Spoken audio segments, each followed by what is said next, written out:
புதுச்சேரி பாரதிய ஜனதா கட்சியின் வேட்பாளராக உள்துறை அமைச்சராக இருக்கும் நமச்சிவாயம் அறிவிக்கப்பட்டுள்ளார். நமச்சிவாயம் அமைச்சர் பதவியை ராஜினாமா செய்து தேர்தலை சந்திக்க வேண்டுமா என்ற கேள்வி எழுந்தது.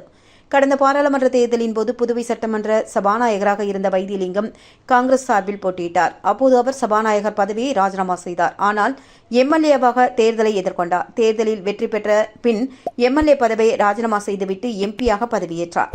சபாநாயகர் பதவி நடுநிலையான பதவி என்பதால் அவர் பதவியை ராஜினாமா செய்தார்.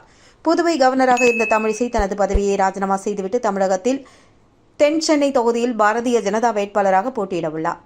அது நியமன பதவி என்பதால் அவர் பதவியை ராஜினாமா செய்து தேர்தலை எதிர்கொள்கிறார். ஆனால் தேர்தல் விதிகளின்படி அமைச்சராக இருப்பவர் பதவியை ராஜினாமா செய்து தேர்தலை சந்திக்க வேண்டிய அவசியம் இல்லை என தேர்தல் துறை அதிகாரிகள் தெரிவித்தனர். அதேவேளை ஆதாயம் தரும் பதவிகளில் இடம்பெறக்கூடாது என விதிமுறைகள் கூறினாலும் சில பதவிகளுக்கு அதிலும் விதிவிலக்கு உள்ளது என்றும் தெரிவித்துள்ளனர். இதனால் அமைச்சராகவே நமச்சிவாயம் தேர்தலை எதிர்கொள்ள உள்ளார். அமைச்சர் பதவியை ராஜினாமா செய்ய வேண்டிய அவசியம் இல்லை என்று அவரின் ஆதரவாளர்கள் கருத்துக்களை தெரிவித்து வருகின்றனர்.